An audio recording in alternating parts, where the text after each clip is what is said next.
1920 yılına kadar Almanya'daki buharlı lokomotifler ayrı demiryolları tarafından sipariş edildi ve bu da çok çeşitli lokomotif filolarına yol açtı. İşleri düzene sokmak için Alman demiryolları buharlı lokomotiflerin tipleştirilmesi ve standart bir hale gelmesi için çalışmalar yaptı. 1925'te bir dizi buharlı lokomotif ifade eden tüm demiryolları için iki basamaklı tek bir sayı tanıtıldı.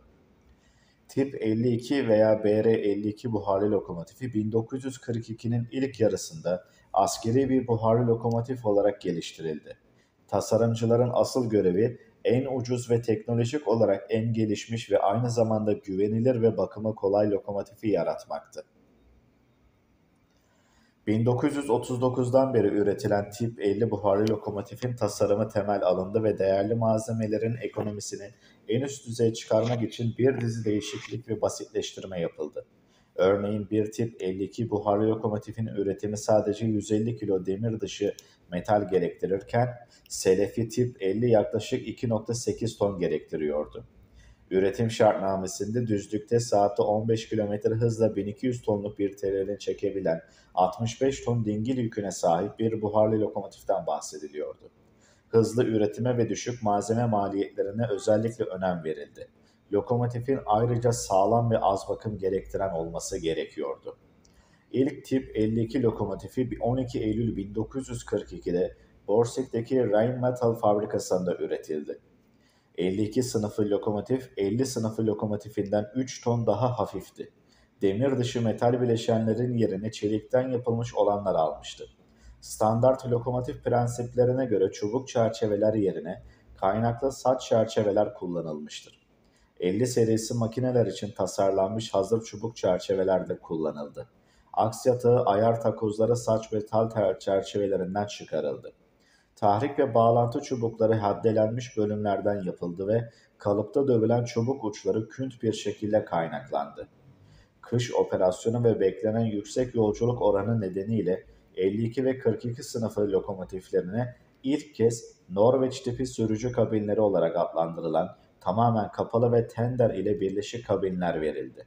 Sürücü kabini ve tender yuvarlak bir körükle birbirine bağlandı.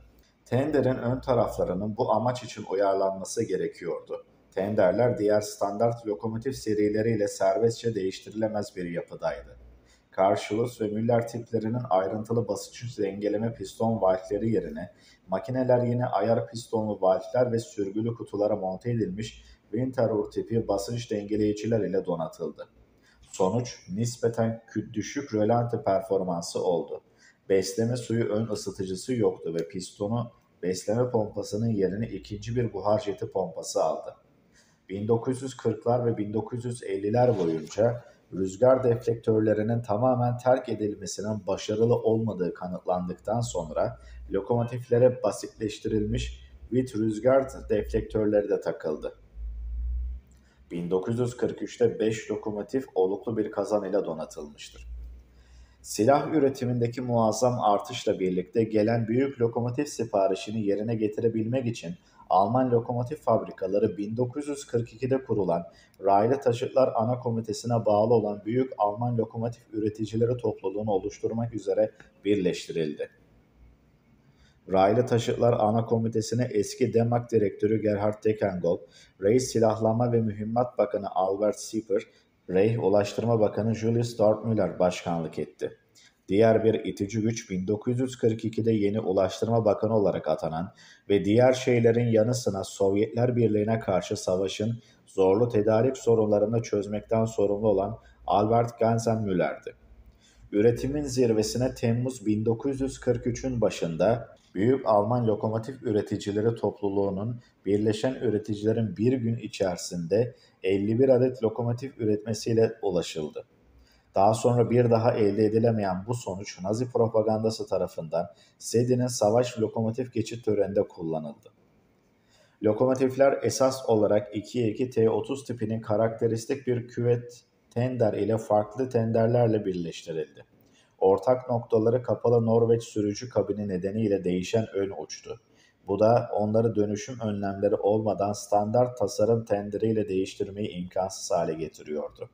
Küvet tenderi Westwagon tarafından geliştirilen 2 bojeli küvet şeklinde bir su deposu ve 30 metreküp su kapasitesinin yanı sıra 10 ton kömür içeren bir tenderdir.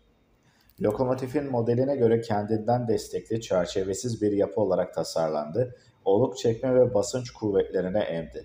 Bojiler ayrıca yük vagonu bojilerinden üretilmiştir. 6.000'den fazla sınıf 52 savaş lokomotifi bu tip tenderlerle teslim edildi. Türk Demiryolları Cumhuriyet sonrasında hızlı bir atılımın konusunu oluşturdu.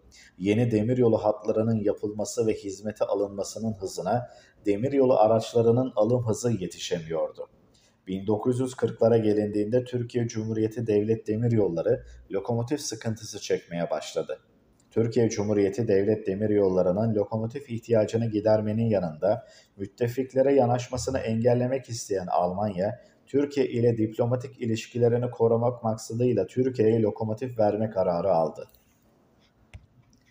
1943 yılında Henschel KDL-1 birliğinden Türkiye'ye 10 adet yepyeni makine teslim etme talimatı aldı.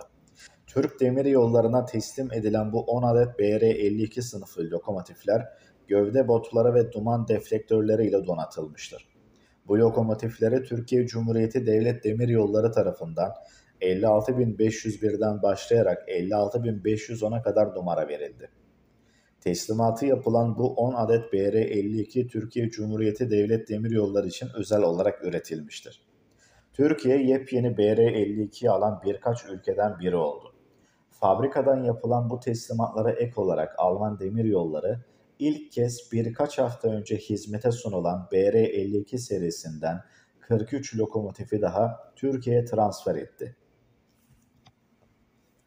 Teslimi yapılan bu lokomotiflerin üreticileri arasında yer alan Borsig 5 lokomotifle, MBA 10 lokomotifle, Bemak 10, VLF Floresdorf 18 adet lokomotifle bu seride yer almıştır. Başlangıçta kiralık lokomotif olarak ilan edilen bu makineler 1944 yılında Türkiye'ye geldi.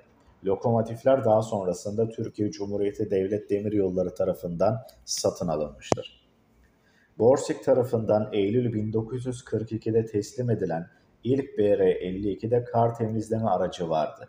Bu özellik üretim serilerinde hızla kaldırıldı. Bununla birlikte Türkiye Cumhuriyeti Devlet Demiryolları'nın tüm 56.500'lerinde genellikle beyaz çizgilerle süslenmiş bir kar küreme aracı vardı ve bu bölümün görünürlüğünü daha da arttırdı.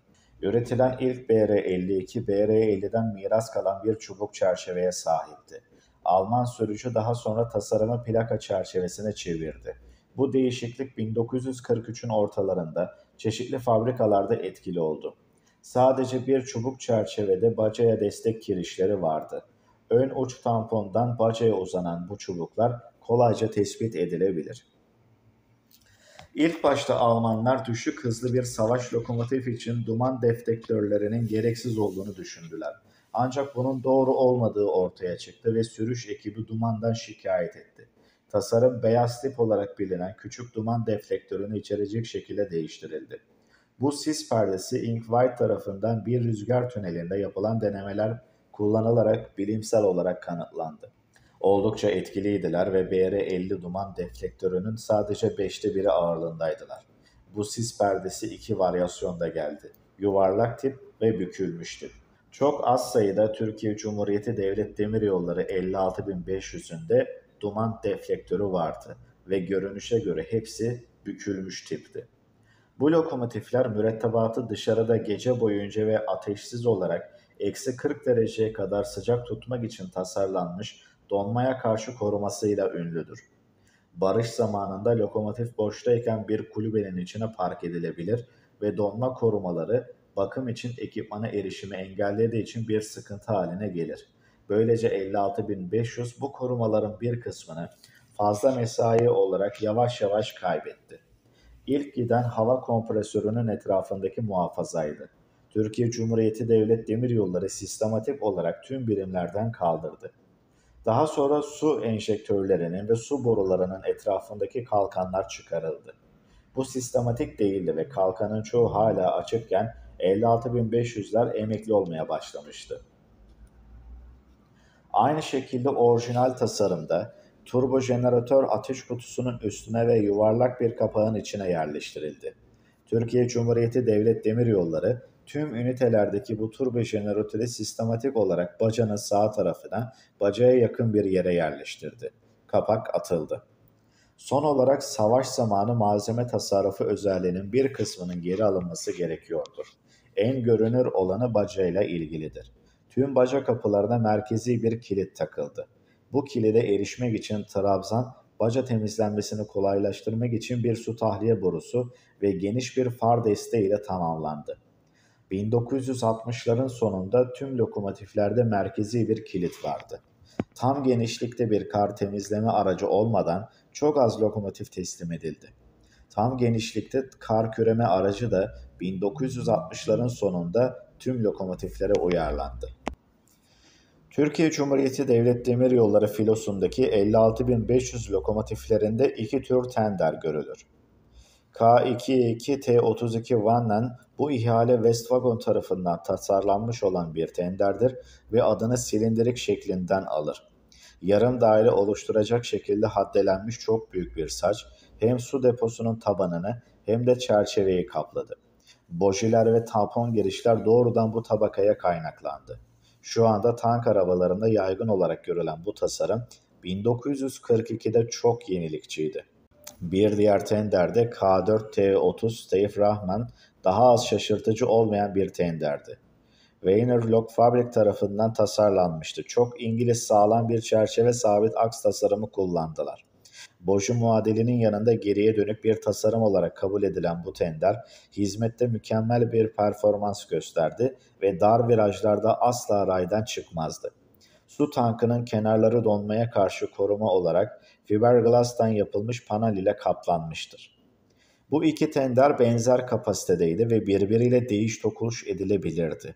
Gerçekten de fotoğraf kayıtlarının yakından incelenmesi sonucunda bunun pratikte gerçekleştiğini görebiliyoruz. Muhtemelen Türkiye Cumhuriyeti Devlet Demiryolları tender filosunu en iyi birimlere uyacak şekilde yönetti. Hem Vanen hem de Steve Rahman olmak üzere birçok tender kömür bankerlerini su deposunun üzerinden arkaya doğru uzatarak genişletti. Bu değişiklik önemliydi ve yaklaşık 1 ton kömür kapasitesi eklemiş oldu. 1960'lardan önceki renkli resimler çok nadirdir ve 56.500'lerle ilgili hiçbiri bilinmemektedir. En azından şimdilik. Bu nedenle bu makinelerin 1943'te hangi renkte teslim edildiğini kesin olarak söyleyemiyoruz. Koyu gri renkte ve daha büyük olasılıkla siyah renkte olabilirlerdi. Bu makineler için Türkiye Cumhuriyeti Devlet Demiryolları siyah görünümü tüm makinelerde genel siyah ile çubuklarda, tekerleklerde, karşı ağırlıklarda, marşpiyerlerin yanlarında, hava tanklarında ve tampon kirişlerinde kırmızı renk görülür. Ardından filo genelinde standartlaştırılmamış beyaz gelir. Bazı depolar tekerlek flanşlarının etrafında rot başlarına, piston traverslerine beyaz renk uyguladı. Bazı depolar hiç beyaz uygulamadı. Ömürlerinin sonlarına doğru 56.500'ler kar küreme aracında beyaz çizgiler, sis perdesi kenarlarında beyaz, baca etrafında beyaz, baca kapı kilidinde kırmızı veya altın gibi giderek daha fazla kişiselleştirme aldı. Bazılarına Devlet Demiryolları logoları, yıldız ve hilal gibi süslemeler de verildi. Sonuç olarak hepsinin küçük varyasyonları vardı ve iki lokomotif tam olarak aynı değildi süsleme açısından. Lokomotifler Türkiye Cumhuriyeti Devlet Demiryolları kullanıcılar arasında çok hoş karşılandılar. Özellikle de yalnızca 15,14 tonluk düşük dingil yükü nedeniyle hafif üst yapılara sahip ana hatlardaki birçok küçük ve çok eski makinelere göre önemli bir gelişmeyi temsil ediyorlardı. 56.500'ler elbette İzmir bölgesinde zayıf yol yapılarına sahip eski Osmanlı-Aydın demiryolu hattında ve İzmir kasaba rotalarında bazıları 1. Dünya Savaşı'ndan kalma eski lokomotiflerinin yerini aldılar. Ayrıca Anadolu'nun doğusunda örneğin Kars deposunda ve Erzurum'da petrolle çalıştırılan lokomotiflere de rastlandı ki bazı Venom tenderlere petrolle çalışmaya dönüştürüldüğünde bu lokomotiflere bağlıydı. Bu lokomotiflerin tenderlerinde kömür alanının içine bir yakıt deposu yerleştirildi ve su deposunun üstüne ek bir yakıt deposu monte edildi. 1970'lerin ortasındaki petrol krizinden sonra ilk hizmet dışı kalan makineler de bu makinelerdi. Kömürle çalışan lokomotiflerin bir kısmı da Balıkesir deposunda, Konya'da ve Afyon'da bulundu. Uzun bir süre özellikle Uşak deposu bazılarının hala yan donmaya karşı koruma plakaları bulunan sert çerçeveleri 56500 serisine ev sahipliği yapıyordu. Alaşehir-Eşme arasındaki rampa bölümü özellikle burada çift kaplamanın sıklıkla bulunmasının yanı sıra manzarasının çekiciliği nedeniyle de fotoğrafçıların gözdesi oldu. 1980'lerde bile lokomotiflerin çoğunluğu hizmet için para ödüyordu. Sonunda depo Burdur'da eski G8 G10'ların hizmet alanlarına girdiler. Eğridir'deki çelik viyadük üzerindeki ekspres ise son dikkat çekenlerden biri oldu. Milenyumun başlangıcından sonra çalışır durumdaki son buharlı lokomotif 56548 numaralı lokomotifti. 1997 yılında kazan borularında teknik değişiklik yapıldı. 56500'lere Ian Fleming'in Rusçadan Sevgilerle adlı romanında şöyle bahsedilmiştir. Haftada 3 kez İstanbul'dan Paris'e hareket eden Doğu Ekspresi pırıl pırıl çelik raylar üzerinde 1500 millik bir yolculuk yapıyor. Her zaman olduğu gibi ark lambalarının parlak ışığı altında trenin başında uzun bir Alman lokomotifi durdu ve astımdan ölen bir ejderha gibi şişti. Makine her nefeste son gücünü boşa harcıyor gibiydi. Ama bir başkası izledi, sonra bir başkası. Zaman zaman treni saran buhar akımları yükseldi ve ılık Ağustos havasında kayboldu. Doğu Ekspresi, İstanbul'un merkez tren garındaki dev bir hangarda yola çıkmaya hazırlanan tek trendi. Trenlerin geri kalanı lokomotifsiz, boş ve terk edilmiş sabahın gelmesini bekliyordu. Sadece Doğu Ekspresi'nin yakınında uzun bir yolculuk için hazırlık yapanlar vardı. Emekliye ayrıldıktan sonra birkaç lokomotif ya korunmuş, anıt olarak kaydedilmiş ya da müze teşhirinde bulunmuştur. Çoğu olmasa da bir kısmı orijinal renklerine uymayan şekillerde ve yeni kişiselleştirmelerle süslenmiştir. Örneğin birkaçı gerçek bir Alman tarzında kırmızı bir çerçeveyle yeniden boyandı. Bugün 56.500 lokomotiflerinden korunmuş olanları başta Alsancak Garı'nda olmak üzere pek çok yerde görmek hala mümkün.